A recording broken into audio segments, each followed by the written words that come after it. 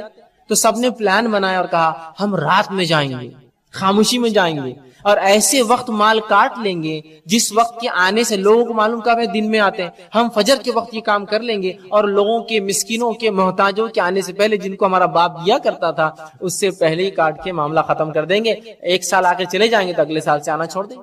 ان میں سے ایک بھائی نے کہا دیکھو یہ بات مجھے بڑی خطرناک لگ رہی, جو تم پلان کر رہے ہیں, جو چیز کر رہے ہیں, مجھے لگ رہا ہے کہ اس کا نقصان ہوگا, اس لیے کہ صدقات اور خیرات جو ہم دیتے تھے شاید یہی وجہ تھی ہمارے مال کی. کہا نہیں تم یہ ارادہ چھوڑ دو, خاموش رہو, چلو تم خالی.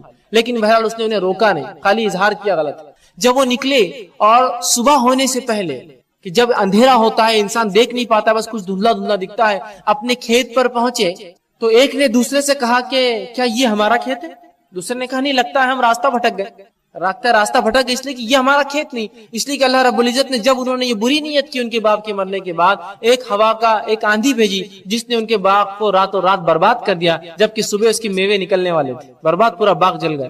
تو ایک نے دوسرے سے کہا نہیں یہ نہیں ہو سکتا ہمارا باغ. وہ پہلا جو پہلے بولا, جس نے کہا تھا کہ دیکھو مجھے ڈر ہے, اس نے کہا دیکھو میں تم کو پہلے ہی کہہ رہا تھا کچھ نہ کچھ گڑبڑ ہوں گی, ہم غلط کام کر رہے ہیں. وہ دوسرے نے کہا نہیں ہم غلط راستے پہ آ گئے میرے بھائی, چلو دوسری جگہ ہمارا باغ ہے. پھر وہ واپس گئے, پھر ڈھونڈتے آئے تو پھر اسی جگہ پہنچے جہاں باغ ختم ہو چکا تھا. یاد رکھیے انسان سب کچھ بھول سکتا ہے, اپنے کھیت کا راستہ نہیں بھولتا ہے. جو لوگ کھیتی باڑی کرتے ہیں ان سے پوچھیے, ایک بوڑھا انسان جو 80-90 سال نہیں, بالکل ایک دم ایسی عمر میں ہو کہ ایک صدی گزار چکا ہو, اس کو اپنے کھیت پہ لے جائے برابر بتائیں گے یہاں سے یہاں تک باؤنڈری ہے, اس نے 2 فٹ کھینچا ہوا, اس نے یہ کیا, بھولتا نہیں انسان کھیتی. تو ان کو لگا کہ وہ بھول رہے ہیں, لیکن اس بھائی نے کہا نہیں ہم بھول نہیں رہے میرے بھائی, میں جو تم کو بتا رہا تھا نا کچھ گڑبڑ ہے, یہ گڑبڑ ہے. کہا نہیں گڑبڑ نہیں, چلو. جب واپس آئے تو کھیت جل چکا تھا. جب یہ ہوا تو سب نے اپنے سر پر ہاتھ مار لیا اور کہا افسوس ہم ظالم تھے, ہم غلط تھے کہ ہم نے روش اختیار کی. اللہ نے ان کے احوال کو قرآن میں بیان کیا آیت نمبر 33 میں اور فرمایا قالوا یا ویلنا انا كنا طاغین, افسوس ہائے خرابی, ہم تو سرکش تھے, ہم جو ہے غلط سوچ رہے تھے, ہم غلط کام کر رہے تھے, ہمارا باپ حق پر تھا, وہ صحیح کرتا تھا دیکھ کر. تو اپنے اوپر وہ کیا. اللہ رب العزت آگے فرماتا دیکھیں ان کے تعلق سے اور کہتا ہے اور وعید کرتا ہے کذالک العذاب, یہ تو دنیا کا عذاب تھا ان کے لیے, والعذاب الآخرۃ اکبر لو کانوا یعلمون, اور جان لو یہ تو دنیا کا عذاب تھا کہ ہم نے ان کی مال اور معیشت برباد کر دی, اکنامی برباد کر دی. آخرت کا عذاب تو بہت بڑا اس کے مقابلے میں, لو کانوا یعلمون, کاش کہ تم جانتے آخرت میں کیا ملے گا تم صدقات اور خیرات نہیں کرنے کے نتیجے میں. دیکھیے تو شریعت تو زکات نہیں, شریعت تو یہ چاہتی ہے نفلی صدقات ہم خرچ کریں, اور نفلی صدقات کی لمٹ کیا باندھی شریعت نے, 1/3, 1/3 خرچ کرو اپنے مال میں سے. تو 2.5% تو یہ تو فرض ہے. پھر شریعت تو چاہتی ہے, مطلوب تو ہے کہ ہم 1/3 خرچ کریں, اور جن لوگوں نے 1/3 خرچ کیا ان کی زندگیاں آپ دیکھیے کیسی تھی, کیا برکتیں تھی اللہ نے ان کو دی, اور کیا کیا فائدے اور فیوز انہوں نے اس چیز کے اٹھائے. بہرحال چونکہ میرا معاملہ بھی اللہ کے راہ میں خرچ کرنے اپنی زکات پہ, میں اس معاملے میں نہیں جا رہا ہوں, لیکن اس کو ضرور پڑھیے اس عنوان کو کہ نفلی صدقات کی کیا فائدے ہیں. جب نفلی صدقات کی فائدے یہ ہے تو فرض زکات دینا کتنا ضروری ہے. صرف ایک بات رکھ کر آپ کے سامنے آگے بڑھ جاؤں گا, نفلی صدقات کی کیا اہمیت ہے. مسلم کی روایت ہے, صحیح مسلم کی حدیث ہے, نبی اکرم صلی اللہ علیہ وسلم فرماتے ہیں ایک شخص ایک بار راستے سے گزر رہا تھا, اس نے بادل میں سے ایک آواز سنی, اے بادلوں فلاں کے کھیت پر برس جاؤ. یہ شخص کو بڑا تعجب ہوا, یہ کیسا واقعہ, یہ کیسی بات ہے, بادل میں سے آواز. وہ اس بادل کے پیچھے رسول اللہ فرماتے چلتا گیا, بادل ایک چٹان پر جا کر رک گئے اور برسنے لگے. اس چٹان پر پانی گرنے لگا, پانی کی ایک نہر بنی اور نہر بن کر ایک کھیت میں جانے لگی, جہاں ایک شخص پھاوڑے سے جو ہے نالی بنا کر اس پانی کو اندر لے رہا تھا. وہ شخص اس شخص کے پاس گیا اور کہا اے فلاں تیرا نام کیا ہے. وہ کھیتی کرنے والے سے پوچھا, کہا میرا نام فلاں بن فلاں ہے. تو کہا یہ تو وہی نام ہے جو میں نے بادل میں سنا تھا, بتا تو کیا عمل کرتا ہے کہ تمام کھیتوں پر بارش نہیں برستی, تیرے کھیت پر بارش برستی, کیا خصوصیت ہے تیری. تو کہا اب جب تجھے پتہ ہی چل گیا تو سن لے میری کیا خصوصیت ہے. جب اس کھیت کا مال آتا ہے, یہ فصل اگتی ہے, تو 1/3 مال میں ری انویسٹ کر دیتا ہوں, واپس کھیتی میں لگا دیتا ہوں. 1/3 مال کو میں کیا کرتا ہوں, اپنے بیوی بچوں کے لیے سال بھر کے لیے ذخیرہ کر دیتا ہوں ان کے کھانے پینے کے لیے, اور 1/3 اللہ کے راہ میں خرچ کر دیتا ہوں، یہی وجہ اس بادل کے میرے کھیت پر برسنے کی۔ اندازہ لگائیے کیسی نعمتیں اللہ ان لوگوں کو دیتا ہے جو اپنے مال میں سے زکوٰۃ نہیں نفلی صدقات کرتے ہیں، کہ اللہ رب العزت بادل کو صرف اس کے کھیت پہ بھیج رہا ہے اور ڈائریکٹ کھیت پہ نہیں برسا رہا ہے، ورنہ وہ گیلا ہو جائیں کھیتی کیسے کریں گا؟ بادل چٹان پر برستا ہے، پانی کی نہر اس کے پاس شفافاری، بس پانی لے رہا، اندازہ لگائیے سبحان اللہ۔ یہ ہے نفلی صدقات۔ اور آج بھی جو لوگ اللہ کے راہ میں فرض زکوٰۃ کے نفلی صدقات کرتے ہیں، 1000 دکانیں ہو مارکیٹ میں، 1000 کمپٹیشن ہو، لوگ ڈھونڈ کر ان کی دکانوں میں داخل ہوتے ہیں، انہی سے مال خریدنا پسند کرتے ہیں۔ ہوتا ہے نہیں ہوتا ہے؟ کچھ لوگ سوچتے ہیں یار اس کے پاس لوگ کیوں جاتے ہوں گے، کیا کرتے ہوں گے؟ تو اندازہ لگائیے اس کا یہی عمل ہوگا چھپا ہوا جو نفلی صدقات ہے، جس کی وجہ سے رزق اس کا آ رہا ہے، اس کے لیے خاص اللہ یہ کرتا ہے انتظام۔ تو زکوٰۃ تو میں سمجھتا ہوں دینا پھر آسان ہے جب شریعت یہ چاہتی ہے کہ ہم نفلی صدقات خرچ کریں۔ اور مال کی محبت نہیں کہوں گا، مال کی غیر شرعی محبت، شرعی محبت تو ہونا چاہیے مال سے کہ اللہ کی نعمتیں صحیح جگہ خرچ ہو۔ مال کی غیر شرعی محبت انسانی نفس میں اخلاق رذیلہ پیدا کرتی ہے، بدترین اخلاق پیدا کرتی ہے، برے اخلاق پیدا کرتی ہے۔ معلوم یہ مال کی محبت تو ہے جو انسان کو بخل، کنجوسی پہ آمادہ کرتی ہے، حرص، لالچ، حرص کرنے پہ آمادہ کرتی ہے۔ اسی طرح لالچ اس کی نفس میں پیدا کرتی ہے، اسی طرح خود غرضی کہ بس جو ہے میرا ہے، دوسروں کا کچھ بھی نہیں، اسی طرح سنگ دلی کہ لوگوں کو بیمار دیکھ رہا ہے، برے حالات میں دیکھ رہا ہے کہ مال خرچ نہیں، سنگ دلی پیدا کرتی ہے۔ جھوٹ، دھوکہ، فریب، ظلم، غضب، حق تلفی اور نہ جانے کتنی بری صفتیں جو ہے صرف مال سے محبت انسان کے اندر پیدا کرتی ہے۔ یاد رکھیں مال سے محبت بہت برے اخلاق رذیلہ انسان میں پیدا کرتی ہے، اور اس کا دنیا اور آخرت کا نقصان کیا ہوگا یہ تو اللہ ہی جانتا ہے۔ کچھ نقصانات تو احادیث میں آتے ہیں، بقیہ ہم جو ہے بس امید کر سکتے ہیں کہ اللہ کیا دیں گا۔ بڑے نقصان ہیں، جبکہ جب انسان مال خرچ کرتا ہے، فرض زکوٰۃ کے علاوہ صدقات خرچ کرتا ہے، تو اس کے اندر اعلیٰ اقتدارات، اعلیٰ اخلاق، بلند اخلاق، اچھے اخلاق پیدا ہوتے ہیں، اور ایسے اخلاق پیدا ہوتے ہیں جن کو ایثار کہتے ہیں، قربانی کہا جاتا ہے، احسان، جود و کرم، سخا، محبت، ایک دوسرے سے یہ پیدا ہوتی ہے، نرم دلی، یہ تمام صفتیں جو ہے یہ مال خرچ کرنا پیدا کرتی ہے، اخوت، بھائی چارہ، یہ سب مال خرچ کرنے سے صفتیں انسانی نفس میں آتی ہیں۔ اور یہی وجہ تھی کہ صحابہ نے جب یہ باتیں نبی اکرم صلی اللہ علیہ وسلم بذات سنی تو ایسا ایثار، ایسی قربانی، ایسی اخوت، ایسی محبت کے نمونے دیے کہ یہ نمونے میں سمجھتا ہوں قیامت تک ایسے نمونوں کی ایک بھی مثال دنیا پیش نہیں کر سکتی۔ ایک واقعہ رکھتا ہوں، کسی قوم میں، کسی مذہب میں یا انسانی تاریخ میں آپ مجھے خالی ایک واقعہ اس کے مقابل، اس کے برابر کا لا کے دے دیجئے، میں سمجھتا ہوں تو پھر ہمارا معاملہ ختم ہو جائے گا۔ پھر ایک واقعہ صرف شریعت کا سناتا ہوں کہ کیسا ایثار اور قربانی کا جذبہ تھا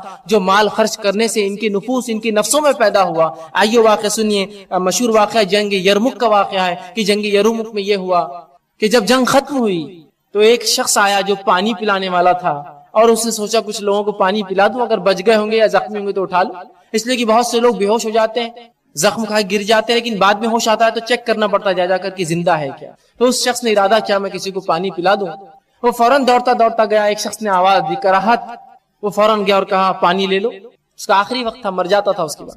بہرحال جو ہی اس نے پانی کے لیے اس کے طرف جو ہے مشک بڑھائی، اس نے ہاتھ کیا، دوسری کراہت سنے آئی، تو اس شخص نے جو خود زخموں سے جو ہے پریشان تھا، پیاس سے جو ہے چور تھا، دن بھر جو ہے پڑا ہوا تھا خون میں لت پت، اس نے کہا ادھر جاؤ، پہلے اس کے پاس چلے جاؤ، میرا بھائی زیادہ مستحق اس پانی کا۔ وہ شخص کہتا وہاں سے میں نکلا اور اس شخص کے پاس گیا جو دوسرا کرا رہا تھا، میں نے اس کے پاس پانی لے گیا، تو اس شخص کی نے ایک اور شخص نے کراہت کی، اس نے اشارہ کیا اس کے پاس چلے جاؤ، اور وہ شخص وہاں سے نکلا دوسرے کے پاس اور تیسرے کے پاس پہنچا، اور جب تیسرے کے پاس پہنچا جو کرا رہا تھا پانی کے لیے، اس کو پانی دیا تو پانی پینے سے پہلے وہ مر گیا، ختم ہو گیا، اس کی روح جو قبض ہو گئی۔ جب وہ فوراً پلٹا کہ دوسرے کو دوں تو اس کی روح قبض ہو گئی، اور جب تیسرے کے پاس آیا تو وہ بھی گزر چکا تھا۔ اندازہ لگائیے موت کے قریب بھی ہے لیکن دوسروں کو ترجیح دیتے اپنے نفس پر۔ ایثار، قربانی، اخوت، محبت اور جانثاری کے ایسے واقعات آپ کو نہیں ملیں گے جو صرف اور صرف مال خرچ کرنے سے نفس میں پیدا ہوتے ہیں۔ جو مال جمع کرتا ہے سوائے سنگ دلی، بخل، کنجوسی، غضب اور اس کے علاوہ ظلم کچھ نہیں کر پاتا ہے۔ تو یہ صحابہ کی، رسول اللہ کی تعلیمات تھی۔ جب صحابہ نے لی تو ایسا ایثار جاگا، جو مال خرچ کر سکتا ہے نا پھر سب کچھ دے سکتا ہے اللہ کے نام۔ تو انہوں نے جانے دی کہ مجھے پیاس لگی ہے، میرا بھائی پیاسا تو اس کو پہلے دو، اس لیے کہ میں نہیں پی سکتا ہوں۔ اور ایسے ایثار کی مثالیں اتنی لاتعداد ملیں گی کہ ایک مرتبہ ایک تابعین نے ایک بکرا ذبح کیا، اس کی ران نکالی اور کہا میرے پڑوسی کو دے دی جائے، یہ کھائے گا میرا بھائی۔ جب پڑوسی کو بھیجا تو اس پڑوسی نے کہا میرا پڑوسی زیادہ مستحق ہے، اس کو بھیج دیا۔ اس پڑوسی نے کہا وہ زیادہ مستحق ہے، اس کو بھیجا۔ وہ پڑوسی نے کہا 7 گھر گھوم کے ران واپس اسی گھر پہ آئی، کہ تو اس نے سوچا یہ زیادہ اس کو پتا نہیں تھا اس کے پاس سے آئی، بلکہ اس نے واپس لا کر پہنچا دیا۔ ایسا ہو سکتا ہے کبھی؟ سلف صالحین کا ایک واقعہ ہے کہ ایک مرتبہ ہوا یوں کہ ایک شخص کے پاس، ایک شیخ کے پاس کچھ ان کے تلاميذ، کچھ اسٹوڈنٹس گئے کچھ علم سیکھنے، اور ہوا یوں کہ روٹیاں بہت ہی انتہائی کم تھی اور لوگ زیادہ تھے افراد۔ اب اس شخص نے سوچا میں کیسے ان کو کھانے سے روکوں، اور روٹیاں بھی کم ہیں، کیا کروں ان کا؟ اب یہ سوچا کہ بس اب جو ہے میسر رکھ دوں، رکھ دیا ان تمام کے سامنے روٹی اور کباب کھائی، اور وقت رات کا تھا۔ اس بھائی نے، اس شخص نے سوچا یہ کھا لے میں نہیں کھاتا ہوں، اس نے سوچا وہ کھا لے میں نہیں کھاتا ہوں، اس نے سوچا وہ کھا لے میں نہیں کھاتا ہوں۔ جب دن ہوا تو پوری روٹیاں جیسی کی ویسی تھی، کسی نے بھی نہیں کھایا، اس لیے کہ میرا بھائی کھا لے گا، میرا بھائی کھا لے گا، میرا بھائی کھا لے گا، میرا بھائی کھا لے گا۔ سب بھوکے رہے اور روٹیاں جیسی کی ویسی بچی رہی۔ کیا ایسی ایثار اور قربانی مل سکتی ہے ہم کو آج کے دور میں؟ یہ مال خرچ کرنے سے ایسے جذبات، ایسے اخلاق، اعلی اقتدار پیدا ہوتے ہیں، اور جب مال کی محبت انسان میں غالب آتی ہے تو وہ پھر جو بد اخلاقی اور پتہ نہیں کتنے گناہوں میں گرتا ہے۔ اور اللہ رب العزت نے ان واقعات کا بیان اپنی قرآن میں بھی کیا۔ بخاری مسلم کی روایت ہے، متفق علیہ حدیث ہے، ابو طلحہ رضی اللہ عنہ کا واقعہ ہے۔ نبی اکرم صلی اللہ علیہ وسلم کا ایک مہمان آیا، آپ صلی اللہ علیہ وسلم نے سوچا اس مہمان کو کچھ کھلاؤں، اپنے تمام بیویوں کے گھر بھیجا، 1 2 3 4 سب کے گھر جو ہے وہ جا کر آیا شخص، اور آ کر بتا لگایا۔ اس شخص نے کہا اللہ کے رسول کسی کے گھر میں خود کے کھانے کے لیے بھی نہیں ہے، سب بھوکے ہیں۔ تو کہا اب کیا کروں، مہمان ہے میرا۔ آپ نے اعلان کیا کون ہے جو میرے مہمان کو آج اپنا مہمان بنائیں گے؟ تمام کے تمام صحابہ یہ سوچنے لگے کہ آج رسول اللہ کا مہمان میرا مہمان بنے، لیکن سب کے گھروں کی حالت ویسی تھی جیسے رسول اللہ گھر کی حالت۔ ابو طلحہ رضی اللہ عنہ کو جو ہے تھوڑا سا وہ، اور کہا اللہ کے رسول آپ کا مہمان میرا مہمان بنے گا آج رات۔ رسول اللہ نے کہا تم چلے جاؤ اس کے ساتھ۔ ابو طلحہ اسے اپنے گھر لائے رضی اللہ عنہ۔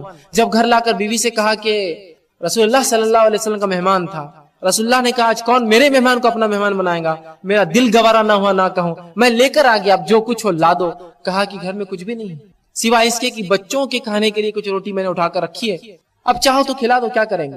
رسول اللہ کا مہمان ہے، کیسے اس کو جانے دیں گے؟ وہ کیسے بھوکا رہے؟ کہا یہ آئیڈیا، یہ تمہارا مشورہ بڑا اچھا ہے، ایک کام کرو، بچے چونکہ بھوکے ہیں، ہانڈیا کے اندر کنکر ڈالنا، کنکر پتھر چھوٹے چھوٹے، اور ابالنے رکھ دو، جس کی آواز ہوگی کنکرے ابلیں گے جب تو بچوں کو لیں کچھ کھانے کو بن رہا ہے، اور اسی بہانے وہ رو رو کر سو جائیں گے۔ جب تم کھانا وہ جو بچوں کا ہے جب لے کر آؤں گی مہمان کے سامنے تو دیے میں جو ہے تیل نہ ڈالنا، ہم بہانہ بنا دیں گے کہ تیل نہیں تھا گھر میں اور دیا بجھا دیں گے۔ جب دیا بجھ جائیں گا تو میں پلیٹ میں ہاتھ تو ڈالوں گا، کھاؤں گا نہیں، مہمان کھا لیں گا رسول اللہ۔ انہوں نے وہی کیا، کنکر ڈالے، کنکر ابلتے رہے، بچے ضد کرتے روتے روتے سو گئے۔ وہ روٹی لا کر رکھ دی سامنے، دیا بجھا دیا۔ ابو طلحہ رضی اللہ عنہ جو ہے کھانا نہیں کھایا، مہمان نے کھانا کھا لیا۔ جب فجر کی نماز کے لیے آپ جو ہے مسجد نبوی میں اس شخص کو مہمان کو لے کر پہنچے، اس سے پہلے اللہ رب العزت نے سورہ حشر سورہ نمبر 59 آیت نمبر 9 نازل کر دی تھی، جس میں اللہ نے فرمایا اور مومنوں کی خصوصیت بیان کی، وَيُورِثُونَ عَلَىٰ أَنفُسِهِمْ وَلَوْ كَانَ بِهِمْ خَصَاصَةٌ، یہ اپنے نفس پر دوسروں کو ترجیح دیتے ہیں جبکہ ان کو اس چیز کی ضرورت ہوتی ہے۔ ان کو کھانے کی ضرورت تھی لیکن ترجیح دی رسول اللہ کے مہمان کو، تو کہا یہ دوسروں کو ترجیح دیتے ہیں اپنے نفس کے اوپر۔ یہ مومنوں کی صفت ہے، یاد رکھیے، اور یہ صفت مال خرچ کرنے سے نفس میں آتی ہے۔ خرچ کرو خرچ کرو، یہ صفت آتی ہے کہ انسان ایثار۔ آج معاملہ تو یہ ہے، اگر میرے بھائی کو تھوڑا دھکا بھی لگ گیا نا مجھ سے تو گالی کے سوا مجھے کچھ جواب نہیں ملنے والا ہے۔ ایثار کہاں ہے؟ کون قربانی دے دھکے کی؟ ہونا تو یہی چاہتا کوئی دھکا دے تو کہے غفر اللہ، اللہ معاف کرے تجھے، کوئی بات نہیں۔ اس نے نہیں بلکہ یہی کہہ دے اس کو، اس دھکے کے بدلے میرے بھائی نے کہا یا پلٹ کے السلام علیکم کیا بات ہے بھائی، دھکے کوئی بات نہیں، لگتے رہتا ہے، لوگ رہیں گے دھکا تو لگے۔ لیکن آج معاملہ دیکھیے، وہ ایثار وہ قربانی کوئی جذبات نہیں، اخلاق رذیلہ بھرے ہم میں کہ دھکا لگ جائے تو کیا حال ہوگا۔ اور دھکا تو بہرحال یہ ایک بہت چھوٹی سی چیز ہے، اس کے علاوہ کچھ ہو جائے تو بہرحال آپ سمجھ سکتے کہ جھگڑا کہاں تک بڑھ سکتا ہے کہ میں نے تھوک دیا اور غلطی سے کسی پر چلا گیا تو اب تو جان جانے کا ہی معاملہ ہو سکتا ہے۔ اس لیے کہ وہ اخلاق ہم میں کہاں رہے۔ مال خرچ کرنے سے جو اخلاق آتے ہیں وہ یہ ہے، تو زکوٰۃ خرچ کرنے کا، مال خرچ اللہ نے جو حکم دیا یہ معمولی چیزیں نہیں، یاد رکھیں، اس سے بہت بلند اخلاق انسان میں پیدا ہوتے ہیں اور ایک ایسا انسانی سماج بنتا ہے جو سماج دنیا کے لیے نمونہ ہوتا ہے۔ جس طرح سے صحابہ کا جو ہے معاملہ پورے دنیا کے لیے نمونہ ہے۔ میں نے ایک واقعہ آپ کو رکھا، یہ ایسا منفرد واقعہ تھا جو جنگ آپ کے سامنے جو واقعہ رکھا جنگ یرموک کا، یہ واقعہ کسی قوم یا کسی مذہبی کتاب میں آپ کو ایک اس کا نمونہ کیا اس تک پہنچنے والا واقعہ نہ ملے کہ کوئی خود مر رہا اور دوسرے کو ترجیح دے پانی کے لیے۔ یہی تو صفت ہے صحابہ کی، کہ خود ضرورت ہوتے ہوئے دوسروں کو ترجیح دیتے ہیں۔ خود پیاسے تھے لیکن اس بھائی کی طرف آگے بڑھا دیا اور تینوں اللہ رب العزت کو پیارے ہو گئے بغیر پیار پانی پیے۔ یہ صفتیں پیدا کرتی ہے شریعت جب مال خرچ کرنے کا جذبہ انسان میں آتا ہے۔ تو مال خرچ کرنا یہ بڑی اہم چیز ہے، یاد رکھیے، اور لوگوں کے لیے خرچ کرنا یہ بہت اہم چیز ہے۔ اب صاحب نصاب مسلمان کے لیے اپنے مال میں سے زکوٰۃ نکالنا ٹھیک ہے، یہ ضروری یاد رکھیے، اور یہ وہ کم سے کم مقدار ہے جو ہر شخص کو نکالنا ضروری یاد رکھیے اگر وہ مسلمان رہنا چاہتا ہے تو۔ جو اسلام سے اس کا تعلق نہیں، بس یہی کرنا بس ٹھیک ہے، لیکن ایک شخص اگر مسلمان رہنا چاہتا ہے تو اس کے لیے جو صاحب نصاب ہے اپنے مال میں سے زکوٰۃ نکالنا فرض ہے، یاد رکھیے۔ جو ایسا نہ کرے وہ مسلمان نہیں، اس کی گواہی خود اللہ رب العزت نے دی ہے، اور زکوٰۃ تو یہ فرض ہے۔ شریعت چاہتی ہے اب نفلی صدقات نکالے، اس لیے کہ زکوٰۃ کے علاوہ بھی ایسے مستحقین اس امت میں موجود ہیں جن کو بہت ساری چیزوں کی ضرورت ہے، آفاتیں ہیں، پریشانیاں ہیں، زلزلے ہیں، طوفان آتے ہیں، کتنی مشکلیں ہوتی ہیں، غربت ہے، تنگ دستی ہے، بدحالی ہے، قحط سالی ہوتی ہے کئی علاقوں میں، تو لوگ تو محتاج ہے۔ شریعت چاہتی ہے کہ اور زیادہ دو نا زکوٰۃ کے علاوہ، تاکہ یہ بھوکمری، تنگ دستی، قحط سالی، پریشان لوگ، زلزلوں، فتنے فساد میں مچے لوگ، ان کی مدد ہو سکے۔ تو زکوٰۃ نہیں بلکہ شریعت تو چاہتی ہے ہم اس سے بڑھ کر کچھ اور زیادہ اور اضافہ کریں، یاد رکھیں۔ اب آئیے زکوٰۃ کا نصاب کیا ہوگا اور کب دینا ہے؟ تو ہر وہ سیونگز، ہر وہ بچت جس کے اوپر ایک قمری سال گزر جائے، شمسی نہیں، سورج والا نہیں، سن کیلنڈر نہیں، مون، جو کہ کم و بیش 355 یا 356 دنوں کا ہوتا ہے۔ شمسی جو ہوتا ہے وہ ایگزیکٹ ہمیشہ 365 آتے ہیں، ٹھیک۔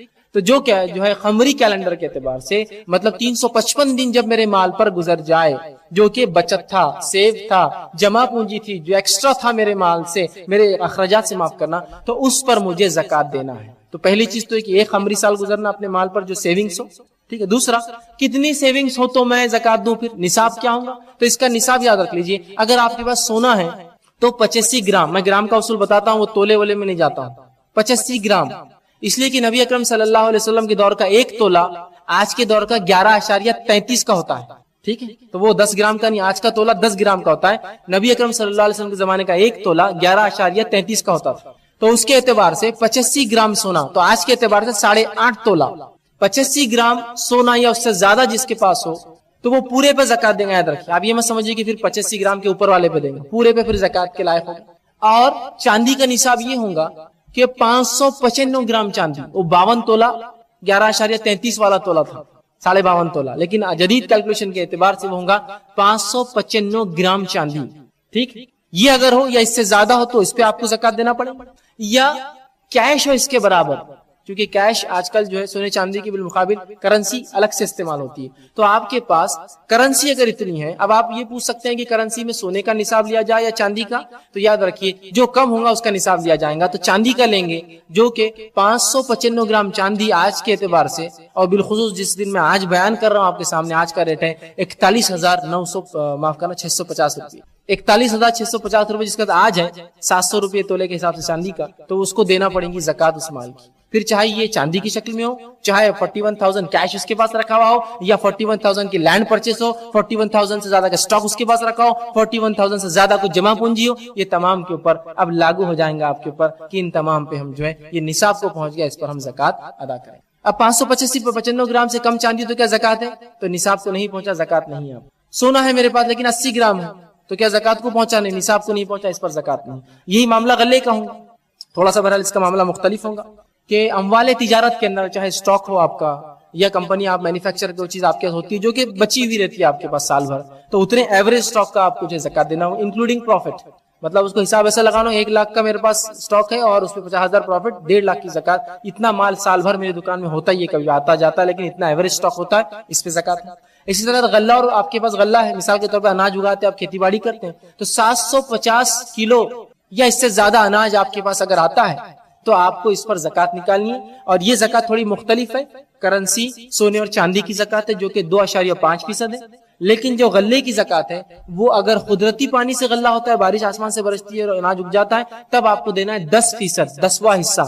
اور اگر آپ محنت کر کے پانی خرید کر ٹیوب ویل سے، پمپ سے، یا جو کسی سے لے کر آپ اگر اس کو وہ کرتے ہیں، سینچائی کرتے ہیں، تو تب اس شکل میں آپ کو 5%، 20واں حصہ دینا پڑے گا، ٹھیک ہے۔ اسی طرح اگر رکاز، وہ خزانے، وہ چیزیں جو دور جہالت میں لوگ دفنا دیتے ہیں، آپ کو کبھی مل جائے تو اس پہ 20% زکوٰۃ لگے گی، 20% دینا پڑے گا آپ کو، اس لیے کہ آپ نے کچھ کمایا نہیں، اللہ نے آپ کو عطا کر دیا، نکل گیا تو اسے 20% دیں گے۔ اگر مویشی ہو، اونٹ ہو، گائے ہو، بیل ہو، تو ان میں بھی آپ کو زکوٰۃ نکالیں گے، چونکہ لیکن عموماً اونٹ، گائے، بیل ہم لوگ آج کل نہیں پالتے یا شہروں میں نہیں ہوتا، تو اس کا نصاب کیا ہوگا بتانے کی بہت زیادہ ضرورت نہیں ہے۔ تو مال کا تو آپ سمجھ گئے، سونے پہ 85 گرام، چاندی پہ 595 گرام، اور جو کم نصاب ہو 595 گرام چاندی کے مقابلے پھر آپ کا اسٹاک، آپ کے بانڈز، آپ کے ایف ڈیز، آپ کی کرنسی نوٹس، آپ کے اور تمام وہ چیزیں جو اشیاء بیچنے کی چاہے کیوں نہ ہو، اسٹاک ہو آپ کا جو اتنے سے زیادہ ہوتا ہے، اس کا 2.5% آپ کو زکوٰۃ کی شکل میں جو ہے مجھے اور آپ کو جو ہے نکالنا ہوگا. ٹھیک ہے. اسی طرح زکوٰۃ دینے کے فائدے کیا ہوں گے، مختصر سے اس کے فائدے اور نقصان رکھ کے اپنی بات ختم کریں. زکوٰۃ دینے کے آئیے دیکھتے ہیں ہم کیا فائدے ہوں گے. زکوٰۃ دینے کا سب سے پہلا جو ہے فائدہ یہ ہوگا، ادائیگی زکوٰۃ سے ایمانی اور حرمت جان کی ضمانت ملتی ہے. زکوٰۃ جو ادا کرتا ہے اس کی ایمان والا ہونے کی ضمانت ہے. دوسرا، وہ اپنی جان محفوظ کر لیتا ہے. اللہ رب العزت قرآن میں فرماتا ہے سورہ توبہ سورہ نمبر 9 آیت نمبر 11 میں، اور کہتا ہے فَإِن تَابُوا وَأَقَامُوا الصَّلَاةَ وَآتُوا الزَّكَاةَ فَإِخْوَانُهُمْ فِي الدِّينِ، کہ اگر یہ لوگ ایمان لائے، نماز قائم کرے اور زکوٰۃ دے تو پھر یہ تو تمہارے دینی بھائی ہے، لہٰذا ان سے جنگ نہ کرو. پتا چلا کہ اگر ایک انسان ایمان لائے تو پھر اس کو نماز اور زکوٰۃ دینی پڑیں گی، تب اس کا ایمان پورا ہوا. اور اگر ایسا کرتا ہے تو پھر مسلمانوں سے وہ بری ہے، مسلمان اس سے جنگ نہیں کریں گے اور وہ مسلمانوں کے بھائی ہو جائیں گے دین میں. تو پتا چلا زکوٰۃ دینا ایمان کی علامت ہے اور انسان اپنی جان محفوظ کر لیتا ہے زکوٰۃ دے کر.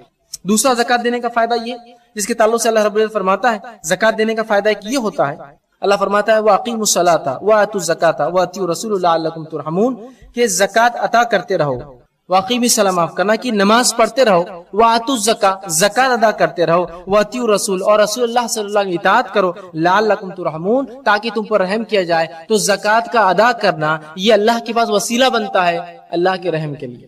جو شخص زکات ادا کرتا ہے تو اللہ کے پاس زکات وسیلہ بنتی ہے کہ اللہ رب العزت اس پر رحم کرے. ٹھیک ہے. اسی طرح زکات جو شخص دیتا ہے اس سے تزکیہ نفس ہوتا ہے. زکات جو شخص دیتا ہے اس سے انسان کا تزکیہ نفس ہوتا ہے، جس کے تعلق سے اللہ رب العزت قرآن میں فرماتا ہے خذ من اموالہم صدقات تطہرہم وتزکیہم بہا، کہ اے نبی ان کے مالوں سے زکات لو تاکہ ان کو گناہوں سے پاک کرو اور ان کے درجات کو اللہ کے نزدیک بلند کرو. وصلی علیہم ان صلاتک سکن لہم، اور ان کے لیے دعائے مغفرت، ان کے مومنوں کے لیے جو زکات دیتے دعا کرتے رہو، اس لیے کہ آپ کا ان کے لیے دعا کرنا ان کے لیے سکون کا، اطمینان کا باعث ہوگا. لہم واللہ سمیع علیم، اور اللہ رب العزت جو ہے سننے والا اور جاننے والا ہے. تو جو شخص زکات دیتا ہے تو زکات گناہوں سے پاک کرتی ہے، تزکیہ نفس کرتی ہے. اور نبی اکرم صلی اللہ علیہ وسلم کو اللہ نے حکم دیا ایسے لوگوں کے لیے دعا کیجیے جو زکات دیتے ہیں، اس لیے کہ آپ کی دعا ان مومنوں کے لیے سکون اور اطمینان کا باعث ہے. تو زکات جو نہ دے وہ بے سکونی رہتی ہے اس کے مال کے اعتبار سے، اور اس کے نہ گناہ پاک ہوتے ہیں اور نہ اس کے درجات اللہ کے پاس بلند ہوتے ہیں. اسی طرح اللہ رب العزت زکات کے تعلق سے فرماتا ہے کہ زکات ادا کرنے والا کی دولت میں اللہ برکت اور اضافہ دیتا ہے، جو آیت میں نے آپ کے سامنے پڑھ رکھی تھی وما آتیتم من زکات یریدون وجه اللہ فاولئک هم المضعفون، جو زکات تم خالص اللہ کے لیے دیتے ہو اللہ رب العزت اس میں اضافہ کر دیتا ہے تمہارے لیے. تو زکات دینے سے ہمارے مال میں اضافہ ہوتا ہے. اندازہ لگائیے کتنا بڑا فائدہ ہے. اسی طرح اللہ رب العزت فرماتا ہے کہ زکات جو ہے آخرت میں جو ہے کامیابی کا ضامن ہے. جو شخص زکات دیتا ہے آخرت میں یہ کامیاب ہوگا. اس کے تعلق سے اللہ فرماتا اور کہتا ہے ہدی و رحمت للمحسنین، کہ یہ قرآن ہدایت ہے اور رحمت ہے نیکوکاروں کے لیے. الذین یقیمون الصلاۃ، کیا خصوصیتیں ان لوگوں کی، کیا خصلتیں؟ نماز قائم کرتے ہیں. پھر فرمایا ویؤتون الزکاۃ، زکات ادا کرتے ہیں. وہم بالآخرۃ یوقنون، اور آخرت پر ایمان لانے والے.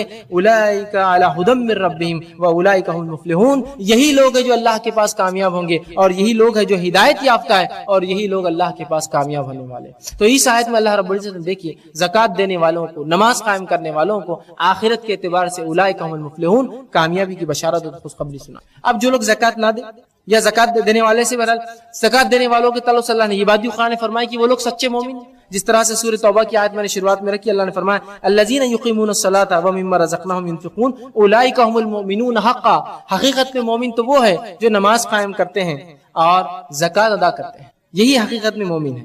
اسی طرح زکات دینے کا ایک سب سے بڑا فائدہ ہوتا ہے ایک مثالی اکنامیکل سسٹم بنتا ہے، ایک مثالی معاشی نظام بنتا ہے. اب آپ کہیں گے زکات دینے سے کیا معاشی نظام بن سکتا ہے؟ ایک ایسا معاشی نظام بن سکتا ہے جس کے بارے میں آپ اور ہم سوچ بھی نہیں سکتے. یاد رکھیں، میں مثال دے کر بات سمجھانا چاہوں گا. آج امت مسلمہ میں سمجھتا ہوں جتنے فقیر موجود ہیں اتنے فقیر کسی امت میں موجود نہیں ہے، جبکہ فقیری، مسکینی، بھکمری کا علاج ہمارے پاس ہے. کیا علاج ہے اس کا معلوم آپ کو؟ زکات، اور زکات کے ذریعے بیت المال کا نظام قائم کیجئے. یہ بھکمری اور مصیبت زداؤں کی پریشانی، مسکینوں اور غریبوں کی جو غربت کو دور کرتا ہے. لیکن آج اس نظام کو ہم نے چھوڑ دیا، افسوس. لیکن وہ قومیں جن کے پاس یہ نظام نہیں تھا انہوں نے اس نظام کو اڈاپٹ کیا، ہم سے لیا، اور آج دیکھیے ایسے معیار پر پہنچ گئے کہ ان کی قوم میں آپ کو دعویٰ کرتا ہوں، آپ ایک فقیر بتائیے مجھے سوائے اس کے کہ وہ مذہبی ایک فریضہ ہوتا ہے، ان کے پاس مذہبی فریضہ ہوتا ہے کہ بھیک مانگنا چاہیے، وہ تو ایک الگ چیز ہے، وہ تو مذہب سمجھتے ہیں اور خاص طور سے بھیک مانگتے ہیں، لیکن اس کے علاوہ آپ بتائیے کہ واقعتاً مستحق اور مسکین کوئی اور بھیک مانگ رہا ہوں۔ میں مثال دیتا ہوں آپ کو، سکھ قوم کو لیجئے، لیکن میں آپ کو چیلنج کرتا ہوں، دعویٰ کرتا ہوں، آپ اس علاقے میں تو دور پنجاب میں جا کر مجھے ایک سکھ فقیر بتائیے جو واقعی میں مسکینی کی وجہ سے مانگ رہا ہوں۔ ہاں، مذہبی اعتبار سے مانگتے ہیں کبھی کبھار بھی، ان کا مذہبی شیوا ہوتا ہے کہ بھیک مانگ کر کھانا، اس سے وہ میرا جو بھی ان کا مقصد ہو، لیکن واقعی میں مسکینی نے اس کو لایا ہو سڑک پر اور بھیک مانگ رہا ہو، بتا دیجیے مجھے ایک، اس لیے کہ انہوں نے وہ کچھ حصہ نکال کر اپنی پیسوں کا دیتا ہے اور وہ پیسوں کے ذریعے وہ تمام مستحقین کو مدد کرتے ہیں، ان کو اسٹیبلش کرتے ہیں، اور یہ قوم جو ہے بہت زیادہ کثرت سے انارائز ہے، بہت زیادہ جو ہے دنیا میں پھیلی ہوئی ہے اور بہت بڑے بڑے بزنس اور تجارتیں کرتی ہے۔ ہر آدمی اپنے مال سے فرض نہیں پھر بھی نکالتا ہے، اس لیے کہ قوم اپلفٹ ہوں گی، میری قوم اوپر آئے، اور دیتا ہے جو وہ ایک جگہ جاتا ہے جس سے اسٹیبلشمنٹ، یہ ہماری زکوٰۃ کی طرح زکوٰۃ نہیں دیتے، ہماری زکوٰۃ کیسی جاتی بتاؤں میں آپ کو؟ میری زکوٰۃ اگر 1000 روپے نکلتی ہے تو 100 میں کتنے لوگوں کو دیتا ہوں؟ 100 لوگوں کو دیتا ہوں، اس لیے کہ سب سلام کریں گے اگلے سال 100 لوگ۔ کبھی عقل نہیں آئی کہ دادا بھی میرے پاس آتا تھا زکوٰۃ لینے، بیٹا بھی آتا اور پوتا بھی آتا، کیا بات ہے میری زکوٰۃ نے اس کو آج تک اوپر کیوں نہیں لایا؟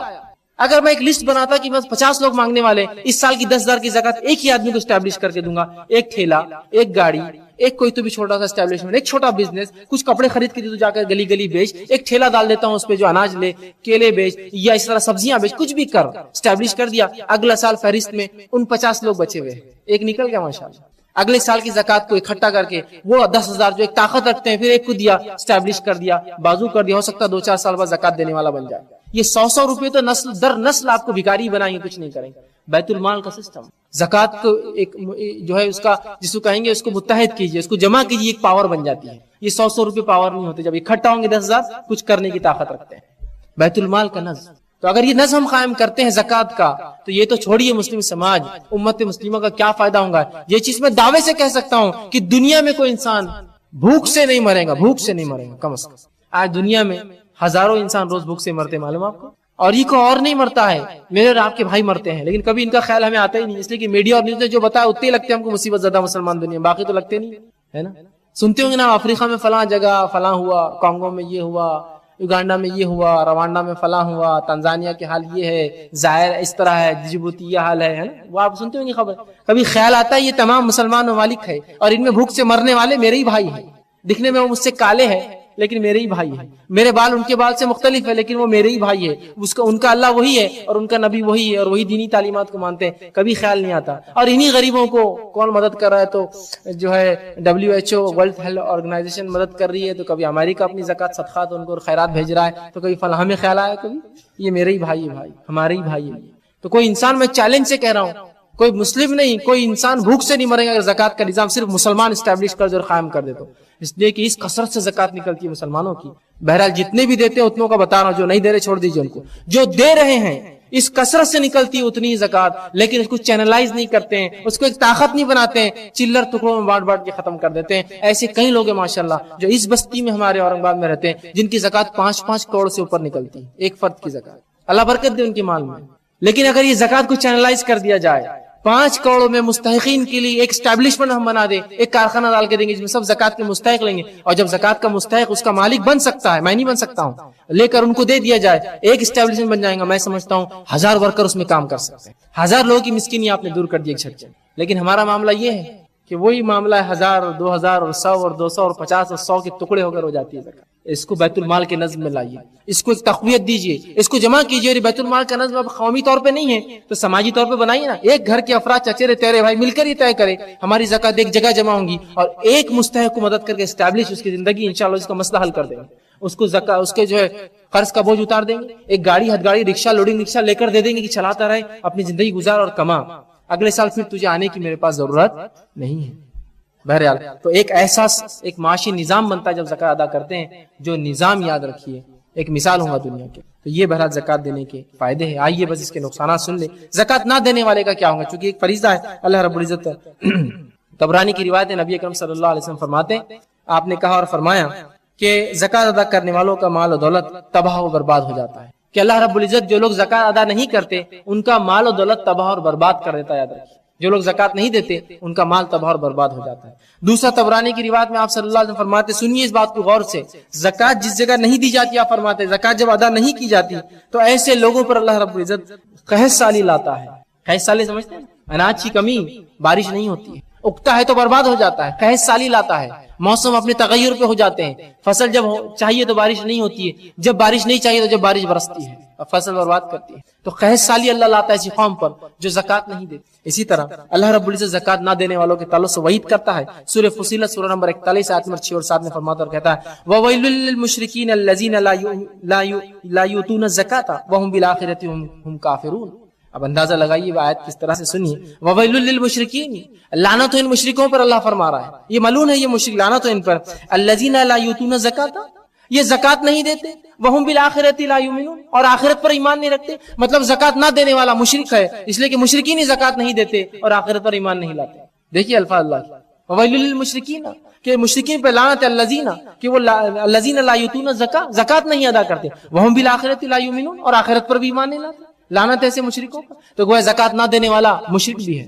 اسی طرح اللہ رب العزت فرماتا ہے جس مال کی زکات نہ دی جائے وہ مال روز قیامت اس مالک کے گلے میں طوق بن جائے گا. طوق سمجھتے ہیں؟ وزنی کوئی کڑا جسے گلے میں ڈال دیا جائے گا. اللہ رب العزت فرماتا ہے سورہ آل عمران سورہ نمبر 3 آیت نمبر 180 فرماتا ہے اور کہتا ہے لا يحسبن الذين يبخلون بما آتاهم الله من فضل هو خير لهم، کہ وہ لوگ جن کو اللہ نے اپنا فضل دیا ہے وہ جو بخیلی کرتے ہیں، زکات نہیں دیتے، یہ نہ سمجھے کہ ایسا کرنا ان کے لیے فائدہ مند ہوگا دنیا کے اعتبار سے. جو لوگ اللہ نے مال دیا ہے اور اس کو خرچ نہیں کرتے، زکات نہیں دیتے اور بخیلی کرتے، کنجوسی کرتے ہیں، نہیں دیتے، تو یہ نہ سمجھے کہ یہ ان کے لیے فائدہ مند ہے. بل هو شر لهم، یاد رکھو یہ تو تمہارے لیے شر کی چیز ہے، نقصان دہ چیز ہے. اور آگے فرمایا سَيُطَوَّقُونَ مَا بَخِلُوا بِهِ يَوْمَ الْقِيَامَةِ، اور روز قیامت جس چیز میں بخیلی کرتے تھے اس کا طوق بنایا جائے گا، ایک بہت بڑا کڑا بنا کر ان کے گلوں میں ڈال دیا جائے گا جس کے بوجھ سے وہ جھکے ہوئے ہیں. اندازہ لگائیے. اسی طرح سورہ توبہ سورہ نمبر 9 آیت نمبر 34 اور 35 میں اللہ فرماتا اور وعید کرتا اور فرماتا ہے والذین یکنزون الذهب والفضة ولا ينفقونها فی سبیل اللہ فبشرهم بعذاب علیم، کہ وہ لوگ جن کو اللہ نے سونے اور چاندی دی ہے اور اس کے اندر سے خرچ نہیں کرتے تو اے نبی ان کو خوشخبریاں دے دیجئے، بشارت سنا دیجئے سخت عذاب کی. یہ تنزیہ جملہ ہے، بشارت دے دیجئے عذاب، تنزیہ جملہ ہے کہ انہیں بشارت دیجیے، خوشخبریاں سنا دیجیے ایک سخت عذاب کی اس روز. اور کیا عذاب ہے اس روز ان کو؟ آئیے سنیے. یوم یحمى علیہا فی نار جہنم فتکوی بہا جباہہم وجنوبہم وظہورہم ھذا ما کنزتم لانفسکم فذوقوا ما کنتم تکنزون. اللہ فرماتا ہے کہ ایک دن آئیں گا کہ اس دن اللہ فرماتا ہے اسی سونے اور چاندی کو ہم پگھلائیں گے، اور اس سونے چاندی کو پگھلا کر پھر اسی سے ان کے پیشانیوں کو اور ان کے پہلوؤں کو اور ان کے پیٹھوں کو ہم داغیں گے. یہ سونے چاندی پگھلا کر انسان دنیا میں ایک چھوٹی چیز کا جو ہے گرم ہو جائے تو برداشت نہیں کر پاتا ہے، یہ سونے چاندی پگھلیں گے اور پیشانی اور پہلو اور پیٹ اللہ فرماتا ہے اس سے ہم داغیں گے. اور پھر پر فرمایا جائیں گا اور وہ خزانہ ہے جس کو تم جمع کرتے تھے اللہ کی راہ میں نہیں خرچ کرتے تھے، یہ وہ دولت ہے اور یہ وہ خزانہ ہے جو تم جمع کرتے تھے اللہ کی راہ میں خرچ نہیں کرتے تھے. تو اس سے پہلے کہ وہ دن آئے انسان ختم ہو جائے، مر جائے اور اللہ کی راہ میں خرچ کرنے کا پھر موقع نہ ملے، ہم ضرور نفلی صدقات کی بات نہیں کر رہا ہوں، ابھی فرض زکات کی بات میں کر رہا ہوں، ضرور خرچ کریں. شریعت میں مطلوب تو ہے کہ نفلی صدقات بھی ہم خوب سے خوب کریں. اسی طرح بخاری کی روایت ہے، صحیح بخاری کی، آپ صلی اللہ علیہ وسلم فرمایا اور کہا، ابو ہریرہ رضی اللہ عنہ فرماتے ہیں وہ شخص جو دنیا میں زکات نہیں دیتا تھا، نفلی صدقات نہیں کرتا تھا، روز قیامت اس کی گردن میں اللہ رب العزت ایک گنجا سانپ ڈال دے گا. گنجا سانپ، محدثین لکھتے ہیں گنجا سانپ کی جو شرح کرتے ہیں وہ یہ کرتے ہیں کہ وہ اتنا زہریلا ہوگا کہ سانپ کے سر پہ جو کچھ بال ہوتے ہیں اس کے وہ بال جھڑ جائیں گے اس کے زہر کی وجہ سے، اور اس کے اوپر ایک نشان ہوگا جو اس کی زہر کی علامت ہوگا. تو ایک گنجا سانپ اس کے گلے میں طوق کے طور پہ ڈالا جائے گا جو کہ اس کے ہونٹوں کو ڈسیں گا. ہونٹ بہت نازک چیز ہوتے ہیں انسان، ہونٹوں پر ڈسیں گا اور کہیں گا انا کنزک انا مالک، میں تیرا خزانہ ہوں، میں تیرا مال تھا جو تو خرچ نہیں کرتا تھا. اور یہ بات بھی بالکل درست ہے کہ نبی اکرم صلی اللہ علیہ وسلم فرمایا کہ روز قیامت ایک سانپ ایک اونٹ کے برابر ہوگا اور ایک بچھو ایک خچر کے برابر ہوگا.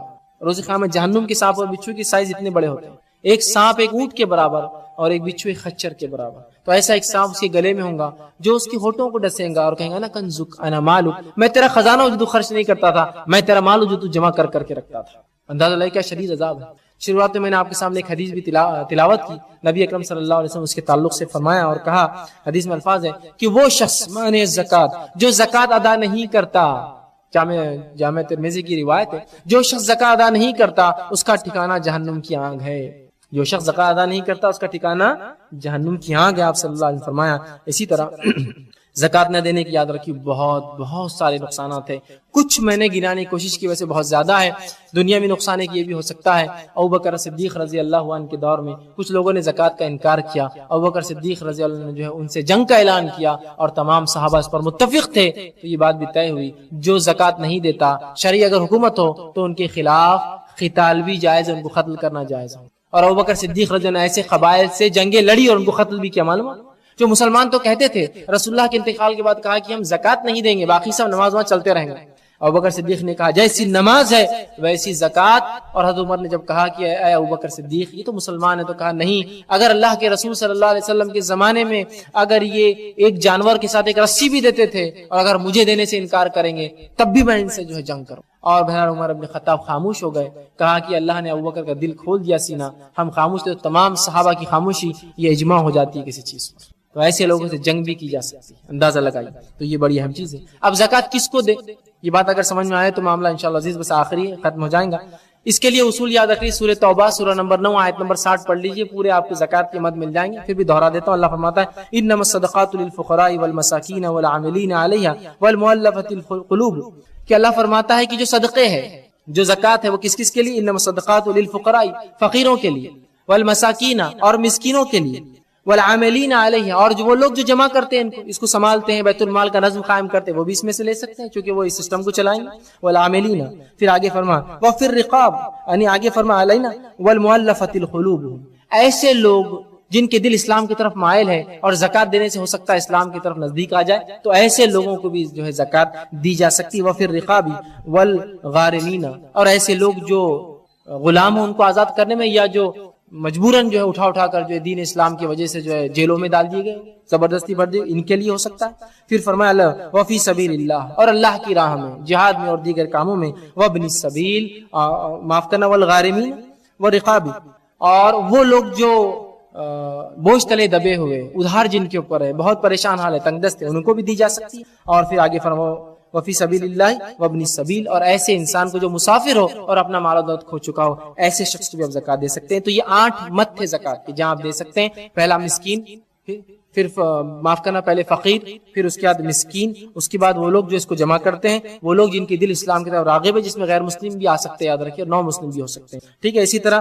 گردن چھڑانے کے اندر غلام ہو، چاہے جیلوں میں جو بند ہو، ان کے لیے ہو سکتا ہے۔ جو لوگ قرض کے تلے دبے ان کو آپ ان کے قرض سے نجات دینے کے لیے کر سکتے ہیں، اور اسی طرح اللہ کی راہ میں، اور اس کے بعد جو ہے مسافروں کے لیے۔ تو یہ مت تھے 8 جہاں زکات کو ہم خرچ کر سکتے ہیں۔ بس آخر میں بات یہ کہوں گا کہ زکات دی جائے، زکات دنیا سے مفلسی ختم کرتی ہے، زکات اچھی صفتیں انسان پیدا کرتی ہے، مال و دولت خرچ کرنے سے انسان اللہ کے نزدیک اس کے درجات بلند ہوتے ہیں۔ زکات دینے والا انسان جو اپنی نفس کو پاک کرتا ہے، مال میں اضافہ کرتا ہے، بڑے فائدے۔ اللہ رب العزت دعا ہے کہ اللہ سبحانہ تعالیٰ ہم تمام کو اس فریضے کو کما حق ادا کرنے کی توفیق عطا فرمائے، ہم تمام کو تمام دیگر فرائض بھی کرنے کی توفیق عطا فرمائے، ہمیں جو دین کو سمجھنا اس سے عمل کرنا آسان کرے، جب تک زندہ رکھے اسلام اور ایمان پر زندہ رکھے۔ خاتمہ ایمان پر، وآخر دعوانا الحمدللہ رب العالمین۔